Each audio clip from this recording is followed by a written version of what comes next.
My channel tutorial post. और आज हम बात करेंगे अपने कुछ कॉम्पिटिटिव बेस्ड क्वेश्चंस की, जो टीचिंग से रिलेटेड आपके जो कॉम्पिटिटिव बेस्ड एग्जाम है, जैसे आपका जूनियर एडेड एग्जाम है और आपके ये सुपर टेट है, ठीक है, और आपका पीईटी है, और आपका ये सीएचएसएल में भी एसएससी सीएचएसएल का जो क्वेश्चन पेपर है उसमें भी ये क्वेश्चंस आते हैं। और ये एकदम सटीक क्वेश्चंस हम आपके सामने लेकर के आएंगे, ठीक है। अभी आपकी स्क्रीन पर आपको दिखेगा, ठीक है, डिस्कस करेंगे। और ये एकदम 100% बिल्कुल जेन्युइन क्वेश्चंस है, जो आपसे करीब 10 से 12 नंबर के ये क्वेश्चंस आपको स्कोर कराएंगे ही कराएंगे, ठीक है। तो चलिए हम स्टार्ट करते हैं। चलिए फिर हम अपना पहला क्वेश्चन देखते हैं। सबसे पहला क्वेश्चन आपका, रासायनिक तत्वों के दूसरे तत्वों से योग करने की क्षमता का पता लगाया जाता है। यहाँ पर आपको देखना है कि कौन से मेथड से हम पता लगाते हैं एक तत्व को दूसरे तत्व का योग करने पर, किस प्रकार से पता लगाया जाता है। तो आपका जो आंसर होगा वो होगा ऑप्शन डी, ठीक है।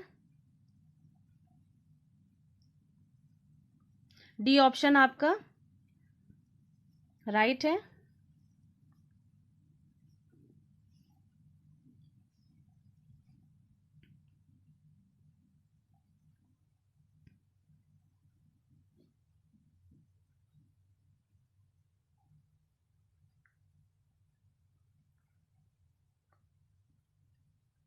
नेक्स्ट क्वेश्चन आपका, कितने प्रकार की क्वांटम संख्याएं होती हैं। तो यहाँ पर आप सबको पता है, ये कॉमन क्वेश्चन है।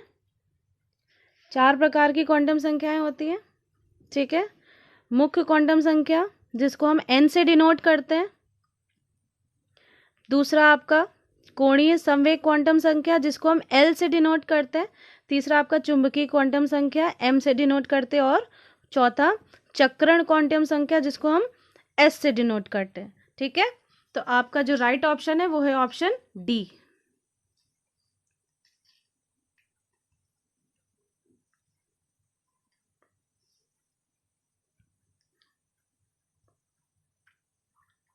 डी ऑप्शन आपका राइट है, ठीक है।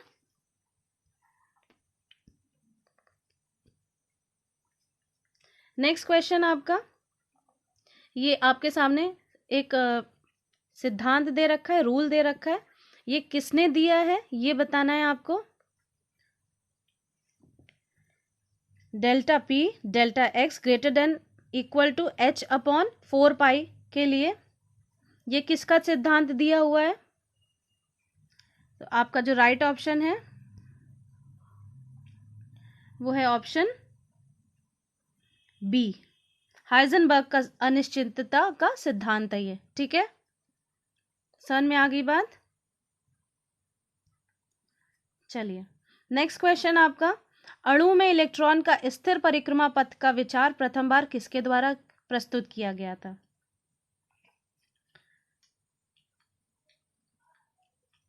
आपका राइट ऑप्शन है ऑप्शन बी, बोर के द्वारा। इनका पूरा नाम नील बोर है, ठीक है। इन्होंने रदरफोर्ड के परमाणु मॉडल को, उनकी जो कमियां हैं उनको दूर करने के लिए प्लैंक के क्वांटम सिद्धांत का सहारा इन्होंने लिया था। और इन्होंने अणु में इलेक्ट्रॉन का स्थिर परिक्रमा पथ का विचार पहली बार आप प्रस्तुत किया था, ठीक है। तो इसका जो राइट ऑप्शन है वो है ऑप्शन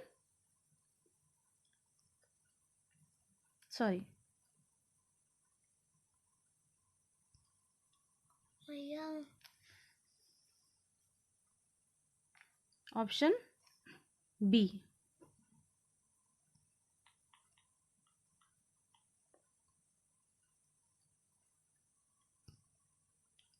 नेक्स्ट क्वेश्चन आपका, सहसंयोजक अणु का एक उदाहरण, सहसंयोजक का उदाहरण देना है आपको। इसका राइट ऑप्शन है ऑप्शन बी, लेड क्लोराइड, ठीक है। संयोजकता का जो एक एग्जाम्पल है वो है आपका लेड क्लोराइड, ठीक है।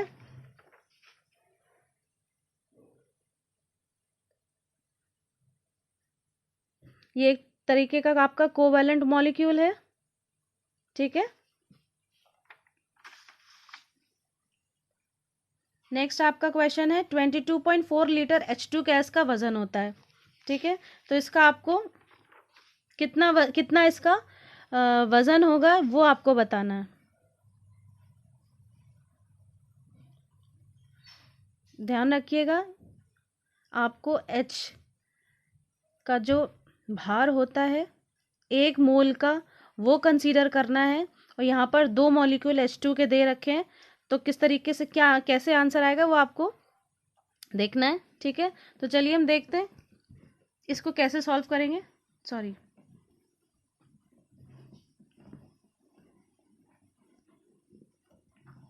देखिए यहाँ पर 2 मॉलिक्यूल्स H के हैं, ठीक है। तो आपको क्या करना है,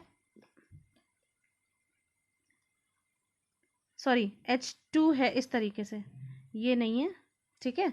तो आपके यहाँ पर 2 H के मॉलिक्यूल्स है, तो जो 1 मोल H2 गैस का जो भार होता है वो 1 होता है, ठीक है। तो यहाँ पर 2 मॉलिक्यूल H के, तो 1 + 1 = 2,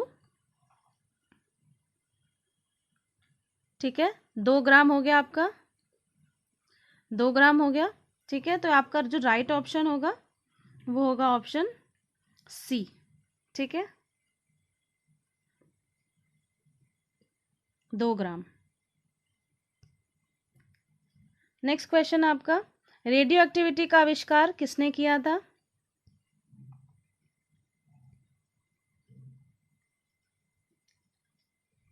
रेडियो एक्टिविटी का आविष्कार किसने किया था?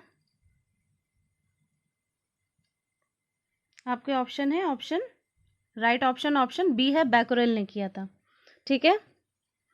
नेक्स्ट क्वेश्चन आपका,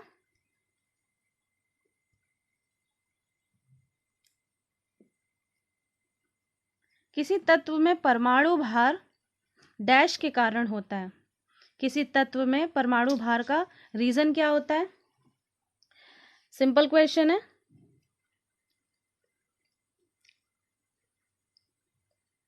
राइट ऑप्शन है इसका ऑप्शन बी। किसी भी परमाणु भार का, किसी भी तत्व के परमाणु भार को कैसे निकालते हैं?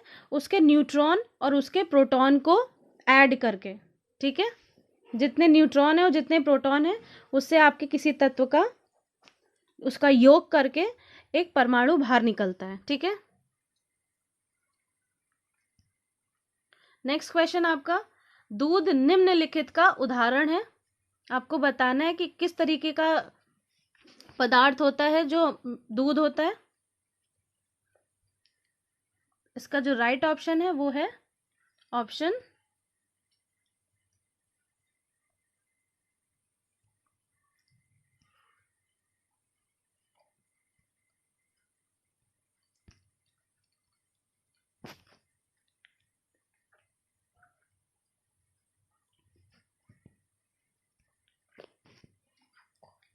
सी, इमल्शन, ठीक है। इसका जो राइट ऑप्शन है वो है option C.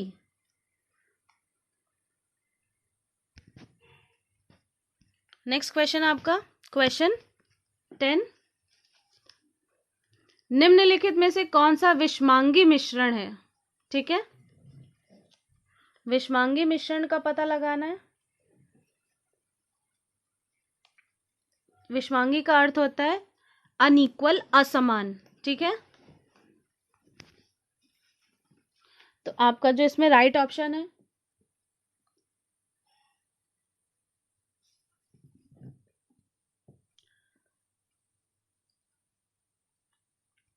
Option B, iodine युक्त जो नमक होता है वो विषमांगी मिश्रण होता है।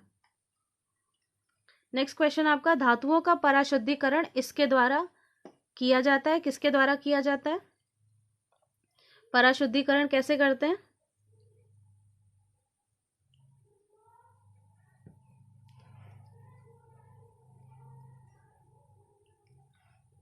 इसका जो राइट ऑप्शन है वो है ऑप्शन बी, जोन मेल्टिंग के द्वारा धातुओं का पराशुद्धीकरण किया जाता है। ठीक है, नेक्स्ट आपका बहुत ही सिंपल क्वेश्चन है, इलेक्ट्रॉन की खोज का श्रेय किसे जाता है? सबको पता है इसका आंसर?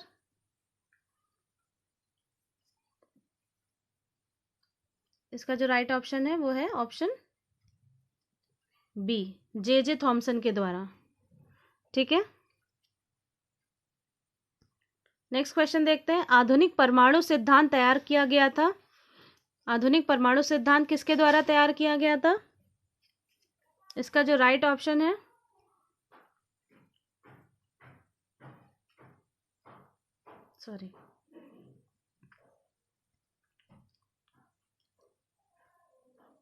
इसका राइट ऑप्शन है ऑप्शन ए, जॉन डाल्टन के द्वारा। ठीक है,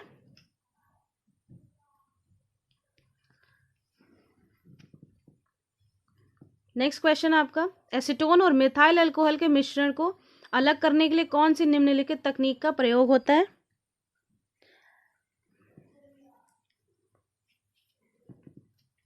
इन दो कंपाउंड्स को अगर अलग करेंगे तो हम इसमें कौन सी टेक्निक का यूज करेंगे इनको अलग करने के लिए?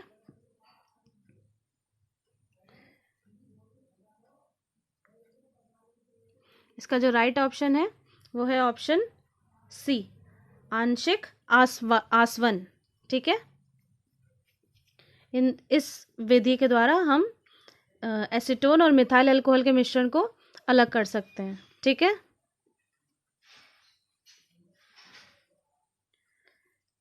नेक्स्ट क्वेश्चन आपका, एक दोहरी अपघटन अभिक्रिया के दौरान अभिकारकों के बीच क्या आदान प्रदान किया जाता है?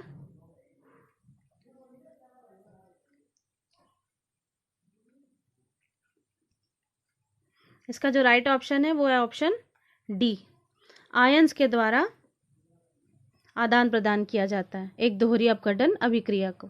ठीक है, नेक्स्ट क्वेश्चन आपका, कौन सी घटना भौतिक परिवर्तन है? फिजिकल चेंज किस में आप देख सकते हैं?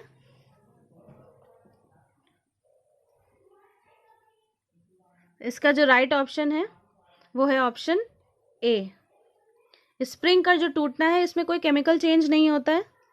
बाकी जो भी ऑप्शंस है आपकी आटे से आपको रोटी बनाना या लोहे में जंग लग जाना या मोमबत्ती का जलना, ये सारे केमिकल चेंज के अंतर्गत आते हैं। लेकिन जो स्प्रिंग का टूटना है ये आपका एक भौतिक परिवर्तन है, क्योंकि इसमें कोई नया पदार्थ नहीं बन रहा है। ठीक है, तो आपका जो राइट ऑप्शन है वो है ऑप्शन ए। ठीक है, नेक्स्ट क्वेश्चन आपका, इनमें से कौन सा रासायनिक परिवर्तन नहीं है?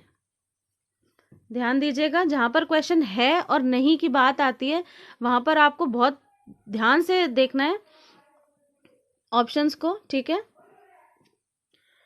तो आपका जो राइट ऑप्शन है वो है ऑप्शन डी, तरल नाइट्रोजन का वाष्पीकरण जो है वो आपका रासायनिक परिवर्तन नहीं है। ठीक है,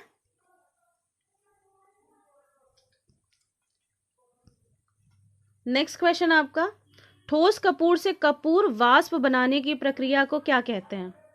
ठीक है, आपको बताना है कि ठोस कपूर से कपूर का वेपोराइजेशन जो होता है उस प्रक्रिया को क्या कहते हैं?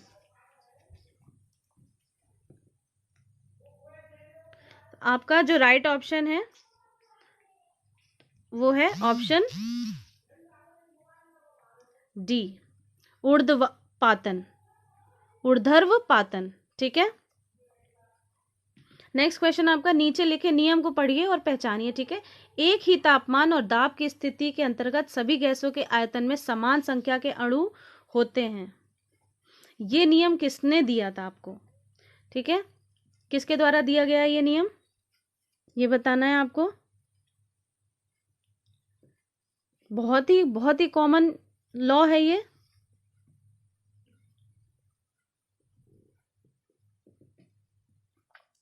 इसका जो राइट ऑप्शन है वो है ऑप्शन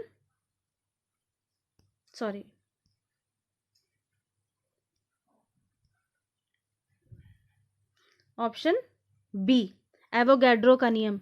ठीक है, नेक्स्ट आपका लास्ट क्वेश्चन, जब लोहे की कील को जंग लग जाती है तो कील का वजन, उसके कील के वजन में क्या परिवर्तन आता है, आपको ये बताना है। ठीक है, बहुत ही मतलब सिंपल क्वेश्चन है, कोई ट्रिकी नहीं है, तार्किक क्वेश्चन है। जब लोहे की कील में जंग लग जाती है तो जाहिर सी बात है उसका वजन बढ़ेगा, क्योंकि उसमें कील के ऊपर आयरन ऑक्साइड की परत जम जाती है, बन जाती है। ठीक है, और बाकी जो मॉइस्चर होता है, नमी होती है, या ऑक्साइड जो होता है, लेड ऑक्साइड, वो उसके ऊपर आकर के उसका वजन बढ़ा देता है। ठीक है, तो इसका राइट ऑप्शन है ऑप्शन ए, मतलब इसका वजन बढ़ जाता है। ठीक है, तो ये आपके कुछ क्वेश्चंस हैं, सर्टन इम्पॉर्टेंट क्वेश्चंस हैं, बहुत ही इम्पॉर्टेंट क्वेश्चंस हैं और सिंपल क्वेश्चंस हैं, तो ये आपको बहुत अच्छे से तैयार कर लेने हैं इस तरीके से। नेक्स्ट वीडियो में हम आपको और भी इसके क्वेश्चंस कराएंगे। ठीक है, ओके, थैंक यू।